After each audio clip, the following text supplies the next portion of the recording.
teman-teman, bantu channel ini berkembang ya, subscribe, dan jangan lupa klik like and share video ini. Terima kasih dan selamat mendengarkan.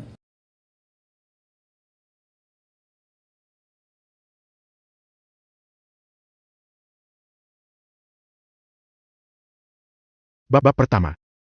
Di kediaman keluarga Norma, terlihat mereka sedang makan bersama. Dari penglihatan mata awam, mereka mungkin terlihat harmonis, tetapi di balik semua itu, sebenarnya ada sosok yang sangat tertindas. Levin Manas, seorang menantu pria dari keluarga Norma, mereka merupakan keluarga menengah, merasa sangat tertekan karena sikap mertua yang selalu meremehkannya. Setiap kali Levin mengunjungi rumah mertua, ia selalu mendapatkan tatapan sinis dan komentar pedas dari sang mertua. Mertuanya, Billy Norma, kerap mengkritik segala sesuatu yang dilakukan Levin. Mulai dari pekerjaan hingga cara ia memperlakukan istrinya yang menurut Billy begitu kekurangan saat menikah dengan Levin. Suatu hari, saat Levin dan istrinya, Cassandra Norma, menghadiri acara keluarga di rumah mertua, Billy kembali menunjukkan sikap meremehkannya. Levin, aku dengar kamu baru saja kehilangan pekerjaanmu. Apa rencanamu untuk mencari pekerjaan baru? Cassandra butuh biaya hidup dan butuh perhatian lebih. Ujar Pak Budi dengan nada sinis. Levin mencoba untuk tetap tenang dan menjawab pertanyaan mertuanya dengan sopan. Ayah, benar saya baru saja kehilangan pekerjaan. Tapi saya sudah mencari peluang baru dan mendaftar di beberapa perusahaan. Saya yakin segera akan mendapatkan pekerjaan baru. Namun, Billy tampak tidak puas dengan jawaban Levin dan kembali mengejek. Mudah-mudahan kamu bisa lebih bertanggung jawab dan tidak terus bergantung pada kami. Levin mengepalkan tangan, merasa hatinya teriris oleh kata-kata pedas mertuanya yang menghujam di telinganya. Terpuruk dalam luka, ia menghela napas panjang. Namun, Levin menyalakan bara tekadnya yang berkobar, bertekad untuk membuktikan bahwa ia mampu meraih kesuksesan dan membahagiakan keluarga tercinta, tanpa harus mendengarkan cemoohan sinis dari sang mertua. Ayah, sudahlah, Levin itu sudah berusaha keras, lagi pula aku juga masih bisa bekerja. Ucap Cassandra dengan nada lembut, mencoba membelah sang suami yang saat itu tampak seakan tiada daya. Tidak Cassandra. Billy mengepal erat jari-jarinya. Aku hanya menginginkan kebahagiaanmu. Bukankah seorang suami harusnya bertanggung jawab, bukan malah tergantung pada sang istri? Billy terlihat marah, matanya berkaca-kaca. Cassandra menggigit bibirnya, ingin kembali membantah. Namun, tiba-tiba ia merasa tangan lembut Levin memegang tangannya dengan penuh cinta. Cassandra menoleh ke suaminya, matanya melotot dengan kekhawatiran. Di tengah kegelapan hati, Levin tersenyum padanya lalu menggelengkan kepala perlahan, mengisyaratkan Cassandra untuk tidak berbicara lagi. Cassandra menghela napas kasar, menunjukkan rasa putus asa yang memenuhi hatinya. Dia menatap suaminya yang tampan, namun tanpa kelebihan lainnya. Lizia Norma, kakaknya, tiba-tiba menyindir. Makanya, kalau mencari suami jangan hanya dari wajahnya saja. Memang wajah bisa menjamin dia bisa menghidupimu. Sekarang sudah begini kau bisa apa, Cassandra? Ucapan Lizia itu menusuk hati Cassandra, dan sontak saja Levin, suaminya, kembali merasa sangat kecil di hadapan keluarga sang istri. Bahunya terkulai lemah. Napasnya tersengal, kehilangan nafsu makan seketika. Jika saja dulu kau menuruti perkataan ibu, mau menikahi Angelo, pasti kau tidak akan bernasib buruk seperti ini, Cassandra. Bisik Wina, ibu Cassandra, dengan nada penuh penyesalan. Seruan itu menusuk hati Levin, suami Cassandra, dan membuatnya tenggelam dalam keputusasaan. Brak! Cassandra tiba-tiba menggebrak meja, tak tahan lagi mendengar sindiran demi sindiran keluarganya terhadap sang suami. Serentak, semua mata tertuju padanya. Cukup! Kami datang ke sini dengan niat baik, berharap ayah mau mencarikan pekerjaan untuk Levin. Tetapi, kalian malah menghujatnya, memojokkannya. Seharusnya kami tak usah datang. Raung Cassandra, amarah bercampur kesedihan jelas dalam suaranya dan dia langsung pergi dari tempat tersebut. Levin, yang terlonjak kaget, tak bisa berkata apa-apa. Ia hanya bisa menuruti sang istri, mengekorinya pergi meninggalkan meja makan. Hanya Cassandra yang kini menjadi keluarganya, hanya dia satu-satunya yang mampu memahami dan menghargainya. Cassandra! Teriak Billy, ayah Cassandra, marah melihat putrinya berani membentaknya. Namun, langkah Cassandra dan Levin tak terhenti. Keberanian mereka untuk menentang keluarga demi menjaga harga diri dan cinta mereka telah membuat mereka tak gentar menghadapi apapun yang akan datang. Sudah biarkan saja, nanti dia juga bakal balik, setelah tahu kalau hidup di zaman sekarang begitu keras. Kau tegur Wina dengan santainya pada sang suami. Benar kata ibu, ayah. Biarkan saja dia membelah si miskin itu dulu, nanti kalau sudah merasakan sengsara juga balik ke sini. Timpal Lizia setuju dengan ucapan sang ibu.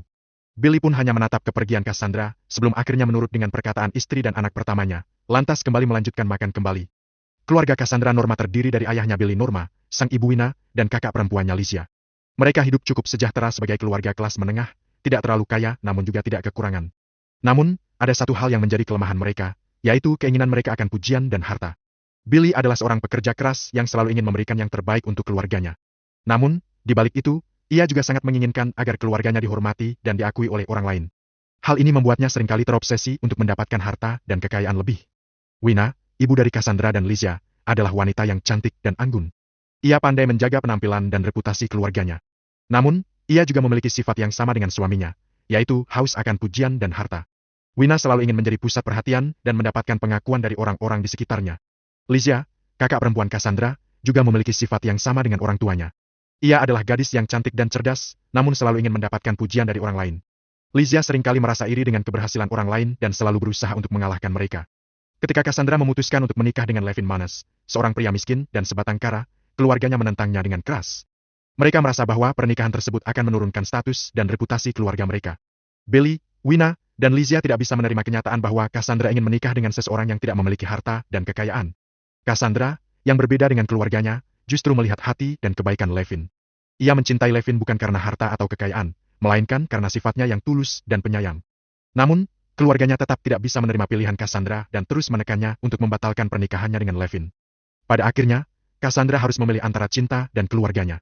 Ia harus mempertimbangkan apakah ia siap untuk menghadapi penolakan dari keluarganya demi kebahagiaannya bersama Levin, ataukah ia akan menuruti keinginan keluarganya demi menjaga nama baik dan status mereka. Cassandra pun memilih untuk menikahi Levin, walau pada akhirnya dia selalu dipojokkan oleh keluarganya seperti sekarang ini. Cassandra dan Levin baru saja meninggalkan rumah keluarga Norma. Dengan langkah gontai, mereka berdua pun menaiki mobil butut itu, kendaraan yang menjadi saksi bisu perjuangan dan perjalanan hidup mereka dalam mengarungi lika-liku takdir. Sayang, kamu tidak apa-apa? Tanya Levin dengan nada khawatir setelah mereka berada di dalam mobil, melihat wajah sang istri yang terlihat lesu. Aku sedang tidak ingin berbicara, kita pulang saja. Jawab Cassandra dengan nada malas sambil memejamkan mata dan bersandar pada kursi mobil. Ekspresi wajah Levin terlihat bingung dan cemas, namun ia memutuskan untuk menghargai keinginan sang istri dan hanya mengangguk pelan sambil menyalakan mesin mobil. Saat mesin dinyalakan, langit tampak berubah menjadi awan hitam yang pekat, menandakan bahwa akan turun hujan. Meski situasi hati mereka sedang suram, Levin berusaha untuk bersikap seolah-olah tak ada yang terjadi dan tetap menjaga suasana. Levin mengendarai mobilnya ke rumah mereka yang jaraknya berada cukup jauh dari kediaman sang mertua. Dia harus mengemudikan mobilnya selama 15 menit dengan gas sedang. Di tengah perjalanan pulang, langit yang semula mendung kini mulai mengguyur bumi dengan hujan yang lebat. Jalanan yang basah dan licin membuat Levin berkendara dengan lebih hati-hati. Di sampingnya, Cassandra, sang istri, tampak terlelap dalam tidurnya. Wajahnya yang damai membuat Levin tak bisa berhenti menatap sayu ke arahnya. Mungkin karena kelelahan, pikir Levin. Namun, ada rasa bersalah yang menghantui hatinya, karena selama ini ia merasa belum bisa memberikan kebahagiaan yang seharusnya untuk Cassandra. Ketika matanya terlalu lama menatap sang istri, Levin tidak menyadari kondisi jalan di depannya yang semakin buruk akibat hujan deras. Tiba-tiba saja, suara klakson tronton yang keras membuat Levin terkejut. Derasnya hujan membuat pandangannya semakin terbatas, sehingga ia tidak bisa melihat kendaraan besar itu mendekat dengan cepat. Dalam sekejap, ia banting setir untuk menghindari tabrakan yang hampir terjadi. Mobil Levin melaju kencang di tengah hujan deras yang mengguyur kota. Tiba-tiba, Levin kehilangan kendali atas mobilnya dan menabrak sebuah pohon di pinggir jalan. Tak berselang lama, petir menyambar pohon tersebut dengan suara gemuruh yang memekakan telinga. Tubuh istri Levin terpental ke dashboard mobil akibat benturan keras itu, membuatnya pingsan seketika. Darah mengucur deras dari dahi Levin yang langsung tidak sadarkan diri. Namun, secara mengejutkan, sang istri tampak hanya mengalami luka ringan saja. Di tengah hujan yang semakin deras, Levin dan istrinya terbaring tak berdaya di dalam mobil yang hancur.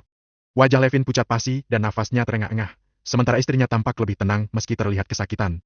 Sesaat kemudian, suara klakson mobil dari kejauhan mulai terdengar. Seseorang yang melihat kecelakaan tersebut bergegas mendekati mobil Levin dan segera memanggil ambulans untuk memberikan pertolongan. Levin dan istrinya dibawa ke rumah sakit terdekat untuk mendapatkan perawatan secepatnya. Alam bawah sadar Levin. Levin mendapati dirinya terbangun di dunia yang sepenuhnya asing baginya. Di sekelilingnya, semuanya tampak putih, seperti latar belakang yang terbuat dari kanvas raksasa tanpa goresan atau warna. Lantai, dinding, bahkan langit-langit yang tak terlihat batasnya, semua bersih dan mulus, menciptakan suasana yang menakjubkan dan membingungkan sekaligus. Saat Levin mencoba memahami situasi yang sedang dihadapinya, seorang pria sepuh muncul dari kehampaan. Pria itu mengenakan jubah putih yang longgar, seolah menyatu dengan lingkungan sekelilingnya. Wajahnya yang lembut dan bersahabat dipenuhi dengan kerutan-kerutan yang menandakan usia dan kebijaksanaan. Jenggot putihnya yang panjang, rapi terurai di dada, ia mengusap-usapnya dengan tangan gemetar yang penuh kelembutan. Senyuman hangat terpancar dari wajah pria sepuh tersebut saat ia menatap Levin. Dalam sekejap, suasana di sekitar mereka berubah menjadi lebih tenang dan damai, seolah Levin diberikan rasa aman dan perlindungan. Siapa kamu? Apakah kamu malaikat? Tanya Levin dengan tergagap, rasa takut menyergap dirinya hingga ia melangkah mundur menjauhi pria sepuh di hadapannya. Dia menggeleng-gelengkan kepalanya. Tolong, jangan ambil nyawaku. Aku belum bisa membahagiakan istriku, aku mohon. Pria sepuh tersenyum hangat, menatap Levin dengan bijak sambil mengusap-usap jenggot putihnya yang lebat. Levin Manas, kau adalah orang yang terpilih. Kesabaranmu selama ini dalam menjalani kehidupan penuliku sudah akan berakhir. Ucapnya lembut, seiring langkahnya menghampiri Levin. Kemarilah, aku akan memberikan hadiah yang pantas untukmu. Levin tentu saja bingung dengan pernyataan pria sepuh tersebut. Rasa cemas dan penasaran menyelimuti hatinya, ditambah ketidaktahuannya tentang di mana dirinya berada saat itu. Dia merasa seolah-olah hidupnya bergantung pada ujung tanduk. Melihat Levin yang ketakutan, pria sepuh menghampiri Levin lebih dekat. Dia lalu mengulurkan tangannya dan dengan lembut menyentuh dahi Levin, memberikan berkah sistem penunjang kehidupan yang misterius. Levin merasakan tubuhnya panas, dia ingin menampik tangan pria sepuh tersebut. Namun, tubuhnya sama sekali tidak bisa digerakkan, sehingga dia hanya bisa pasrah mendapatkan perlakuan seperti itu dari pria sepuh. Tak lama kemudian, pria sepuh itu melepaskan tangannya dari dahi Levin sambil berkata, Levin Manas, mulai hari ini kehidupanmu akan ditemani oleh berkah sistem lotre yang akan menunjang kehidupanmu. Gunakanlah dengan bijaksana setiap hadiah yang diberikan oleh sistem. Sistem lotre penunjang kehidupan? Maksud Anda bagaimana, Pak Tua? Tanya Levin, alisnya berkerut dan keningnya bertaut kebingungan. Namun, pria sepuh itu hanya tersenyum misterius. Senyuman itu membuat Levin semakin penasaran. Tak lama kemudian, tubuh pria itu perlahan memudar, semakin kabur, hingga akhirnya menghilang tanpa meninggalkan penjelasan lebih lanjut tentang apa yang dimaksud oleh kata-katanya tadi. Pak Tua, apa maksudmu? Tunggu! Seru Levin memanggil, mencoba menahan pria sepuh tersebut agar tak menghilang. Tetapi, tak lama kemudian, tubuhnya tersadar dan terkaget bangun dari pingsannya. Ia menemukan dirinya berada di sebuah kamar rumah sakit, tubuhnya terasa lemas. Sayang, kamu tidak apa-apa? Tanya Cassandra dengan suara parau, wajahnya pucat pasi dan matanya berkaca-kaca, ia mencoba menyembunyikan kekhawatirannya. Tangannya yang gemetar itu, menggenggam erat tangan suaminya. Kepala Cassandra dibalut perban sebagai akibat dari kecelakaan yang menimpa mereka berdua. Meskipun luka yang dideritanya tidak terlalu parah, namun jelas sekali dari sorot matanya, wanita itu tengah mengalami trauma yang mendalam. Suami yang dilihatnya di hadapannya sekarang, menjadi pilar kekuatan dan ketenangan hati bagi Cassandra di tengah badai cobaan yang sedang melanda kehidupan mereka. Melihat Cassandra yang terlihat begitu sedih, Levin bergegas tersenyum, walau dia juga masih merasakan nyeri di kepala dan tubuhnya. Aku tidak apa-apa. Ucap Levin dengan suara parau, sembari mengulurkan tangannya, menyentuh lembut pipi Cassandra yang basah oleh air mata. Jangan menangis, sayang, aku benar-benar tidak apa-apa. Cassandra menggenggam erat tangan Levin, dia mengangguk-anggukkan kepalanya sambil berusaha untuk tersenyum. Meskipun kadang kesal dengan keadaan suami yang serba kekurangan, cintanya terhadap Levin begitu mendalam. Karena Levinlah yang telah menyelamatkan hidupnya saat dirinya dalam jurang keputusasaan. Aku panggil dokter dulu. Ucap Cassandra lembut, berusaha menyembunyikan rasa khawatirnya. Levin mengangguk pelan, membiarkan sang istri melangkah untuk memanggil dokter. Di tengah rasa sakit yang melanda, dia merasa bersyukur karena Cassandra begitu perhatian dan selalu ada di sisinya. Begitu Cassandra pergi, tiba-tiba saja muncul sebuah layar hologram di depan Levin. Layar itu menampilkan deretan kotak angka 0 hingga 9, dan di bawahnya ada tulisan. Silahkan sentuh dan pilih lotre penunjang kehidupan untuk hari ini. Levin sontak terkejut, matanya membulat dan hatinya berdegup kencang. Dia terdiam sejenak, bingung dengan kejadian yang baru saja berlangsung di hadapannya. Pikirannya bergumul, mencoba mencari penjelasan tentang apa yang baru saja terjadi. Levin kemudian teringat dengan perkataan pria sepuh yang berada di alam bawah sadarnya, jika dia akan memberikan keberkahan sistem lotre. Apakah ini yang dia maksud? Gumam Levin lirih. Rasa penasaran yang membuncah, Levin tak bisa menahan diri lagi. Dengan hati-hati, ia merentangkan jari-jarinya untuk menyentuh angka 0 melambangkan keinginannya untuk memulai hidup dari nol. Tanpa diduga, semua angka lain lenyap, hanya menyisakan angka 0 yang dipilihnya. Lotre telah dipilih. Selamat, Anda mendapatkan uang $1 juta dan sebuah black card. Levin mengerutkan kening, bingung melihat pesan misterius di layar hologram di depannya. Namun, sebelum ia sempat meresapi maksudnya, tiba-tiba sebuah black card meluncur keluar dari layar, jatuh tepat di dadanya. Levin tentu saja terkejut, dia mengambil black card tersebut dengan tangan bergetar. Karena biarpun dia miskin, tetapi pria itu tahu kalau kartu tersebut merupakan kartu edisi terbatas di negaranya. Bab kedua. Levin yang terkejut ketika black card tersebut muncul dari layar hologram yang hanya bisa dilihat oleh matanya sendiri. Dengan rasa tidak percaya, dia memegang kartu itu, meraba setiap sudutnya dan mencoba memastikan apakah kartu itu asli atau palsu. Selama beberapa menit, Levin tenggelam dalam pikirannya yang penuh kebingungan dan rasa ingin tahu. Tiba-tiba, pintu kamar rumah sakit terbuka. Cassandra datang bersama dokter dan perawat untuk mengecek kondisi Levin setelah kecelakaan yang dialaminya beberapa hari yang lalu. Dalam sekejap, hologram itu menghilang, seolah tahu bahwa Levin tidak sendirian lagi. Levin berusaha menyembunyikan kebingungannya saat Cassandra menatapnya dengan cemas. Maaf lama, sayang. Ucap Cassandra sambil memegang tangan Levin. Tidak apa-apa. Jawab Levin, berusaha terlihat tenang dan seolah tidak terjadi apa-apa. Dokter dan perawat mulai mengecek kondisi Levin secara menyeluruh, mengukur tekanan darah, mengambil beberapa sampel darah, dan mencatat hasil pemeriksaan di rekam medis Levin. Cassandra terus memperhatikan dengan khawatir, berharap suaminya akan segera pulih. Selesai pemeriksaan, dokter mengabarkan bahwa kondisi Levin menunjukkan kalau luka Levin tidak parah, kemungkinan besar akan segera diperbolehkan pulang. Cassandra tersenyum lega, sementara Levin berusaha menyembunyikan rasa penasaran tentang black card yang tiba-tiba muncul dalam hidupnya. Ketika dia kembali sendiri di kamar, Levin tak bisa menahan rasa ingin tahunya. Dengan hati-hati, dia memandangi black card tersebut. Dalam hati, dia bertekad untuk mencari tahu kebenaran tentang sistem lotre yang mengeluarkan black card tersebut. Sementara itu di luar ruangan kamar Levin, terlihat Cassandra yang mengantar dokter keluar, Dia mengeluarkan ponselnya, menghubungi teman-temannya setelah dokter pergi untuk meminjam uang biaya rumah sakit kepada mereka mengingat tabungan mereka berdua sudah mulai menipis, karena Levin sudah tidak bekerja beberapa bulan terakhir. Sementara itu, di luar ruangan kamar rawat suaminya, Cassandra terlihat mengantar dokter keluar. Setelah dokter pergi, Cassandra segera mengeluarkan ponselnya dan mulai menghubungi teman-temannya satu persatu. Suara hatinya berharap agar salah satu dari mereka bersedia membantunya meminjamkan uang untuk biaya rumah sakit. Mengingat tabungan mereka berdua sudah mulai menipis akibat Levin tidak bekerja beberapa bulan terakhir. Namun, apa daa, satu demi satu teman-temannya menolak permintaan Cassandra.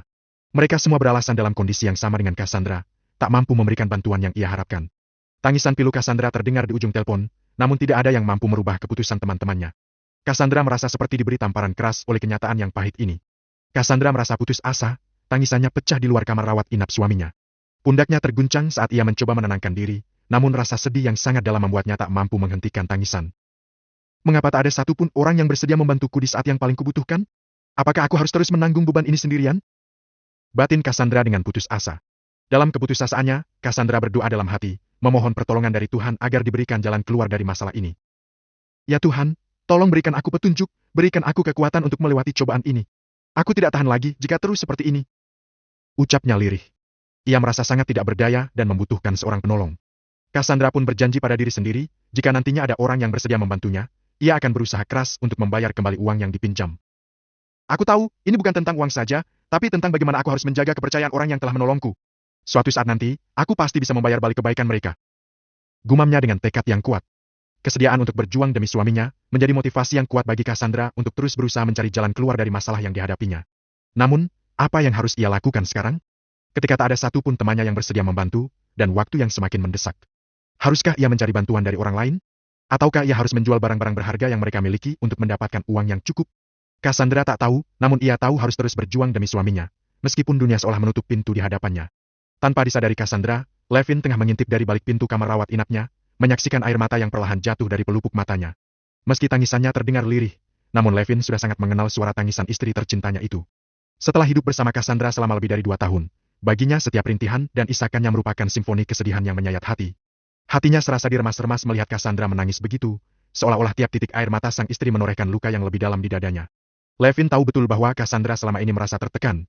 Bukan hanya karena orang tua mereka yang tidak merestui hubungan mereka berdua, melainkan juga karena beban hidup yang hampir seluruhnya ditanggung oleh Cassandra. Lulusan sekolah dasar seperti dirinya memang sulit untuk mendapatkan pekerjaan yang layak. Levin pernah mencoba berjualan, mengais rezeki untuk meringankan beban sang istri, tetapi tiada hujan tiada angin, nasib seakan tak pernah berpihak kepadanya. Dagangan yang dijalankan tak kunjung membuahkan hasil, walau ia telah mengulanginya berkali-kali. Semuanya sia-sia, satu persatu usaha yang dilakoninya menghasilkan kegagalan yang kian menghimpit hatinya. Tapi, walau semakin terpuruk, Levin tak henti-hentinya berjuang, menahan segala kesakitan dalam diam, berharap suatu hari nanti ia dapat melindungi dan membahagiakan Cassandra, wanita yang dengan tulus mencintainya. Levin menatap black card di tangannya dengan mata berbinar, menggenggamnya erat sebagai simbol harapan. Jika kartu itu benar-benar asli, maka hidupnya akan segera berubah dalam sekejap. Dia menarik napas dalam-dalam, mengumpulkan keberanian, lalu keluar dari kamar rawat inapnya dengan kondisi kepala masih terbalut perban dan tubuh tertatih, seraya memegang selang infus yang masih terhubung ke pergelangan tangannya. Cassandra, yang sedang duduk di luar kamar, segera mendongak begitu mendengar suara pintu terbuka. Matanya berkaca-kaca saat melihat suaminya berdiri tegar meski kondisinya jauh dari sempurna. Dalam sekejap, wanita itu berusaha menghapus air mata yang bercucuran, tak ingin suaminya melihat dirinya dalam keadaan rapuh. Sayang, kenapa keluar? Kamu harus istirahat dulu.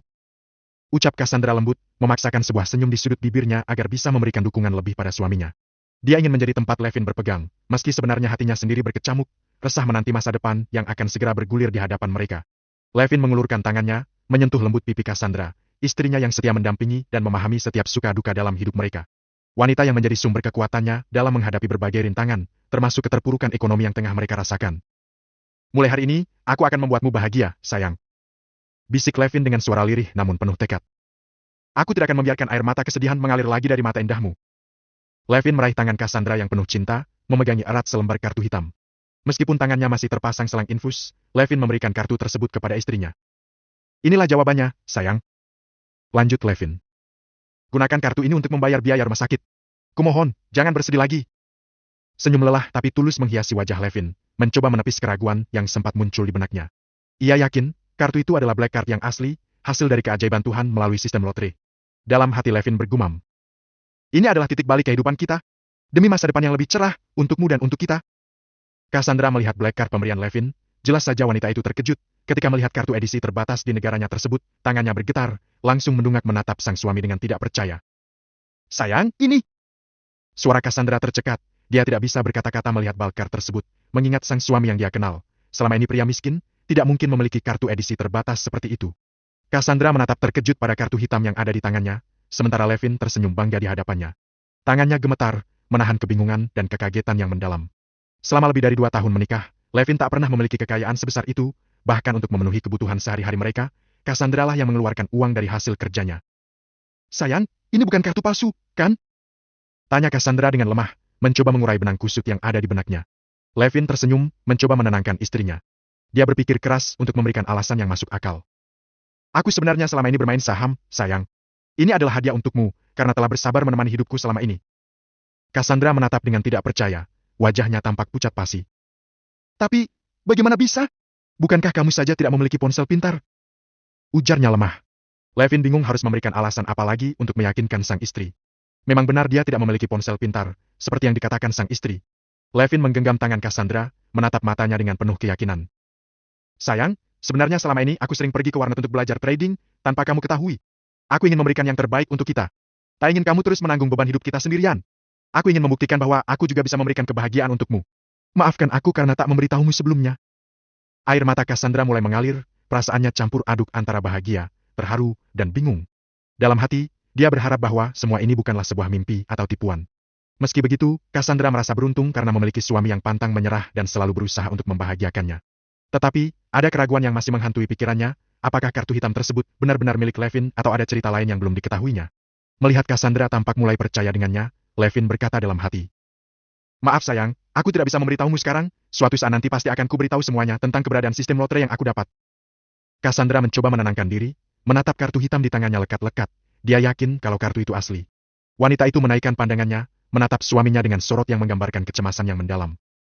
Sayang, bolehkah aku mengeceknya? Aku percaya padamu, hanya saja. Ucapnya dengan ragu, namun ada rasa ingin tahu di baliknya. Levin mengangguk sambil tersenyum penuh pengertian. Ia tahu bahwa istrinya masih belum sepenuhnya yakin. Tentu, silakan. Uangku berarti juga milikmu.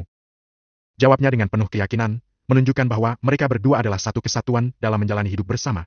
Cassandra mengulas sebuah senyum, memeluk sang suami sebentar, sebelum akhirnya mengantarkan kembali ke ruang rawat inapnya. Cassandra menatap wajah suaminya yang terbaring lemah di bangsal rumah sakit, tangannya mencengkram erat black card yang baru saja diberikan Levin. Aku akan segera kembali, sayang. Aku hanya ingin memastikan bahwa kartu ini bisa digunakan untuk membayar biaya rumah sakit. Ucap Cassandra lembut, mencoba menyembunyikan kekhawatirannya. Levin mengangguk lemah, menatap istrinya dengan pandangan penuh kepercayaan. Baiklah, aku akan menunggumu di sini. Balasnya, meskipun ada keraguan di matanya. Dia tahu bahwa black card tersebut berasal dari sistem yang tidak masuk akal, tetapi dia tidak punya pilihan lain selain mencobanya. Dengan langkah gontai, Cassandra berjalan menuju ke bagian administrasi rumah sakit, sesekali melirik ke arah Levin yang terbaring di bangsal. Hatinya berdebar kencang, antara bingung dan ragu, takut black card itu palsu. Sesampainya di bagian administrasi, Cassandra menghampiri petugas yang sedang duduk di belakang meja. Maaf, saya ingin mengecek apakah kartu ini bisa digunakan untuk membayar biaya rumah sakit. Ujarnya sambil menyerahkan black card tersebut kepada petugas. Petugas yang menerima kartu itu terkejut saat Cassandra menyodorkan sebuah black card edisi terbatas, padahal rumah sakit tersebut hanyalah sebuah rumah sakit umum. Tangannya bergetar hebat, sadar bahwa pengguna kartu tersebut tentu adalah sosok yang kaya raya. Namun, dia berusaha keras menenangkan diri dan dengan cermat memeriksa kartu itu di mesin yang ada di depannya. Cassandra menarik napas dalam-dalam, berdoa sepenuh hati agar kartu yang ia pegang dapat diterima dengan lancar. Beberapa detik kemudian, petugas itu mengangkat wajahnya dan tersenyum simpul. Ibu, kartu ini bisa digunakan untuk membayar biaya rumah sakit. Tidak ada masalah sama sekali. Ucapnya, mengembalikan kartu tersebut kepada Cassandra dengan tangan yang masih bergetar. Dia merasa takjub dengan kemewahan kartu itu, seakan tahu betapa kaya sang pemilik. Sedangkan Cassandra, jantungnya berdegup kencang, tak bisa menyembunyikan rasa terkejut. Meski demikian, dia mencoba untuk tetap tenang. Terima kasih. Ucapnya dengan suara gemetar, sebelum berbalik dan kembali ke bangsal tempat suaminya beristirahat. Dalam hati, Cassandra ternyata sama-sama tak percaya dengan kartu mewah yang baru saja ia tunjukkan, seolah dunia ini penuh keajaiban. Karena suami yang selama ini dihina dan remehkan karena miskin ternyata kaya. Sepanjang jalan, Cassandra tak bisa menyembunyikan rasa gembiranya. Tangannya erat menggenggam black card yang baru saja diberikan suaminya. Bayangan hidup mewah dan bahagia terus berkelebat di benaknya. Saat tiba di bangsal sang suami, ia berusaha pura-pura lesu. Tubuhnya bergerak lambat sambil menahan senyum.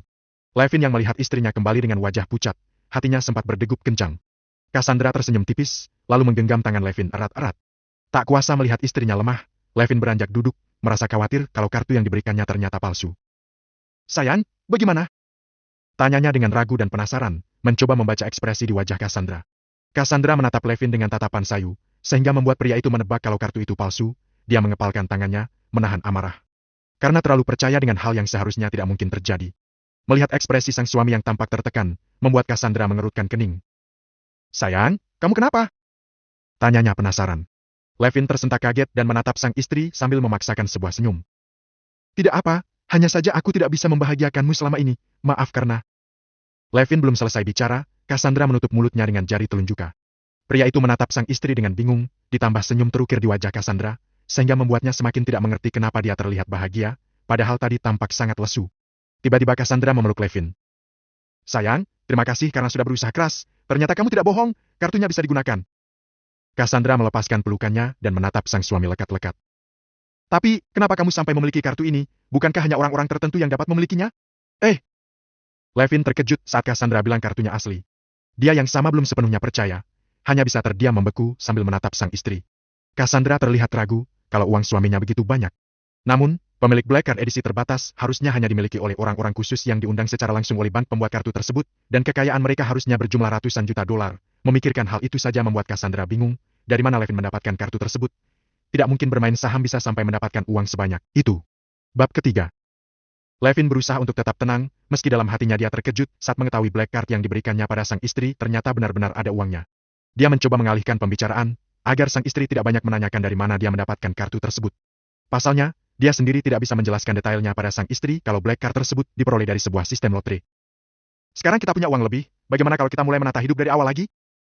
Tawar Levin, berusaha untuk mengalihkan perhatian sang istri. Cassandra mengerutkan kening, berusaha menutupi kebingungannya dengan tersenyum, dan berkata, baiklah kalau itu maumu. Tapi, kamu harus berjanji padaku bahwa kamu akan menjelaskan dari mana kamu mendapatkan kartu ini nanti? Levin mengangguk-anggukan kepalanya, berusaha untuk terlihat yakin dan percaya diri. Namun, dalam hatinya dia merasa cemas dan bingung, bagaimana cara menjelaskan asal-usul Black Card tersebut pada sang istri nanti. Dia harus menemukan cara untuk menyampaikannya tanpa menimbulkan kecurigaan dan pertanyaan lebih lanjut. Mereka berdua terlihat mengobrol-ngobrol santai beberapa saat, sebelum akhirnya Cassandra pamit untuk membeli makanan kesukaan Levin.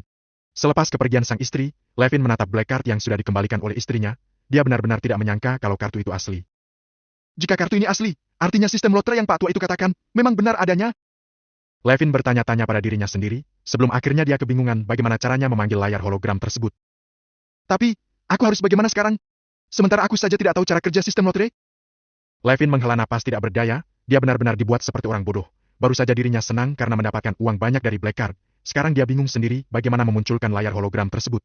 Keesokan harinya, Levin terbangun dari tidurnya dan melihat Cassandra sedang membereskan barang-barangnya. Hari ini mereka akan pulang, dan infus di tangan Levin juga telah dicabut. Pagi, sayang. Ucap Levin sambil mengucek matanya. Cassandra tersenyum saat mendengarnya. Pagi juga. Kita sudah boleh pulang hari ini, mengingat kondisimu sudah membaik. Ayo bersiap. Ucapnya lembut. Levin mengangguk dan menyibakkan selimut yang menutupi tubuhnya. Tiba-tiba, sistem lotre dengan layar hologram muncul di hadapannya. Silahkan pilih lotre hari ini. Astaga! Dia muncul! Benar-benar muncul! Teriak Levin terkejut sekaligus gembira, karena artinya dia bisa mendapatkan hadiah lainnya. Cassandra, yang terkejut mendengar suaminya berteriak, segera menoleh. Sayang, kenapa? Tanyanya sambil mendekati Levin. Tiba-tiba, Levin terdiam seketika, lantas menoleh ke arah Cassandra dan tersenyum kecut. Cassandra menatap suaminya heran, kemudian memegang keningnya dan bertanya khawatir. Kamu baik-baik saja, kan? Levin masih tersenyum, menggenggam tangan Cassandra dan menjawab lembut. Aku baik-baik saja. Seraya merangkul pinggang sang istri. Cassandra mengerutkan keningnya, berpikir bahwa kebiasaan suaminya yang selalu meminta jatah setiap hari muncul lagi, tidak mengenal waktu dan tempat. Ini masih di rumah sakit, jangan macam-macam. Bisik Cassandra, seraya melepaskan rangkulan Levin. Levin tersenyum getir, padahal sebenarnya dia tidak bermaksud untuk bercanda kali ini. Levin hanya merasa senang karena sistem lotre kembali muncul di hadapannya. Ketika Cassandra memasukkan barang-barang ke tasnya, tidak memperhatikan sang suami, Levin menggunakan kesempatan tersebut untuk menyentuh deretan angka di layar hologram. Dengan semangat, dia menekan angka 5. Levin menatap layar hologram dengan penuh harap, tangan kanannya bergesekan dengan tangan kirinya, menantikan hadiah yang akan dia dapatkan hari ini. Selamat, Anda mendapatkan Mansion Dreams, berikut berkas-berkasnya. Ungkap tulisan di layar hologram itu. Levin terperanjat, bingung sendiri dengan hadiah yang dia dapatkan. Dia memang tak mengetahui di mana letak Mansion Dreams itu. Layaknya sebelumnya, berkas-berkas mengenai Mansion muncul dari layar hologram, terbungkus rapi dalam amplop coklat. Levin secara refleks menangkap amplop itu, lantas sadar dari lamunannya. Kini, tangan kirinya yang tadi bergesekan kini mencengkram erat amplop tersebut. Matanya semakin bersinar, berusaha mencerna kejutan yang baru saja dia terima. Sayang, kamu belum bersiap? Kau tegur Cassandra ketika melihat sang suami tampak masih belum mengganti pakaian pasiennya. Levin refleks menoleh, melihat sang suami memegangi sebuah amplop coklat besar. Cassandra mengerutkan kening, dia menghampiri sang suami kembali setelah semua barang mereka telah dibereskan. Apa itu, sayang? Tanya Cassandra penasaran. Levin jelas saja bingung mau menjawab apa, dia menggaruk kepalanya yang tidak gatal. Sayang, apakah kamu tahu Mansion Dreams? Tanyanya mencoba untuk tetap tenang seperti biasanya. Mansion Dreams? Cassandra mengulang perkataan sang suami lantas mengangguk. Siapa yang tidak tahu mansion terbesar di kota ini? Kamu tahu kenapa itu dinamakan Mansion Dreams? Karena itu mansion impian buat orang-orang di kota ini. Siapapun yang tinggal di sana, katanya bakal betah, mengingat mansion tersebut sangat mewah dan memiliki fasilitas lengkap. Mulut Levin menganga lebar mendengar penjelasan sang istri, karena saking terkejutnya, sampai-sampai amplop coklat yang berisi berkas-berkas mansion tersebut, dia jatuhkan ke lantai. Cassandra mengerutkan kening, melihat ekspresi terkejut di wajah sang suami. Dengan hati-hati, dia mengambil amplop coklat yang jatuh dari tangan suaminya dan membukanya tanpa ragu. Isi amplop itu membuat jantungnya berdegup kencang. Mansion Dreams? Gumamnya, menatap dokumen-dokumen itu sambil mencari-cari informasi lebih jauh. Begitu melihat nama suaminya tercantum dalam berkas-berkas tersebut, Cassandra menghentikan nafasnya, terkejut. Dengan refleks, dia menjatuhkan amplop itu dan menatap suaminya, menggeleng-gelengkan kepalanya dalam ketidakpercayaan. Tidak mungkin, suamiku itu orang miskin, ini pasti mimpi. Sergah Cassandra, seolah-olah berusaha memungkiri kenyataan yang ada di depan matanya. Dengan tiba-tiba, dia menampar dirinya sendiri keras, membuat pipinya memerah seketika. Oh! Pekiknya, berharap situasi ini hanyalah mimpi yang bisa segera berakhir. Sayang, apa yang kamu lakukan? Tanya Levin khawatir, yang tersadar ketika mendengar tamparan keras sang istri. Cassandra menatap Levin lekat-lekat, terlihat wanita itu ragu. Apakah di depannya benar-benar suami miskinnya atau orang lain? Karena dia sudah 2 kali dikejutkan, kemarin Blackheart saja belum tahu jelas dari mana sang suami mendapatkannya. Walau Levin berkilah telah bermain saham. Sekarang ditambah Mansion Dreams, mansion besar yang diidam-idamkan banyak orang. Bahkan orang terkaya di kota mereka saja tidak mungkin bisa membeli mansion tersebut, kecuali orang terkaya di negara mereka yang sanggup membelinya. Sayang, kamu tidak apa-apa, kan? Levin gantian bertanya pada sang istri penuh kekhawatiran.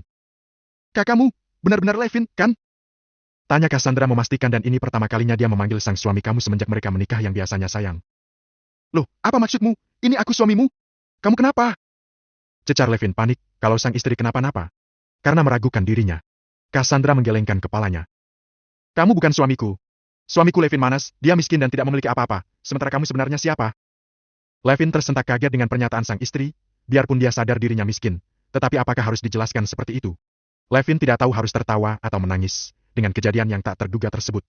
Setelah berdebat tanpa arah yang jelas, pasangan suami istri itu akhirnya mencoba memahami situasi yang mereka hadapi. Mereka duduk di dalam mobil, Cassandra yang mengambil alih kemudi karena kondisinya lebih baik daripada sang suami. Di tengah perjalanan, Levin menatap memelas ke arah istrinya, merasa kesepian oleh sikap dingin Cassandra. Sayang, jangan diamkan aku seperti ini. Sejak melihat berkas-berkas Mansion Dreams, Cassandra merasa dikhianati, lebih memilih mendiamkan sang suami. Dia pikir setelah 2 tahun menikah, dia sudah mengetahui segalanya tentang suaminya. Namun ternyata, Levin memiliki kartu Blackheart dan kepemilikan Mansion Dreams, yang menunjukkan bahwa dia adalah orang kaya raya. Emosi Cassandra tercampur antara marah, kecewa dan bingung, merasa dirinya seperti orang bodoh yang selama ini tak tahu apa-apa tentang suami tercinta. Sayang, kau tegur Levin lemah, merasa tak berdaya melihat kekesalan sang istri. Cit! Tiba-tiba suara ban mobil bergesekan dengan aspal terdengar nyaring, Cassandra langsung meminggirkan kendaraannya dan menginjak rem mendadak. Biug! Aduh! Keluh Levin kesakitan, kepalanya terhantam dashboard mobil. Dengan mata berkaca-kaca, Cassandra menatap tajam ke arah Levin, tubuhnya terlihat mengejang oleh kemarahan yang mendalam. Kenapa selama ini kamu bohong padaku? Kenapa tidak bilang terus terang? Apa kau sengaja ingin mempermainkanku? Apa selama 2 tahun ini aku tidak berarti bagimu? Seluruh pertanyaannya terlontar begitu menggebu-gebu, napasnya memburu seiring emosinya yang tak terbendung. Levin merasa tertekan dengan hujan pertanyaan yang diberondong kepadanya.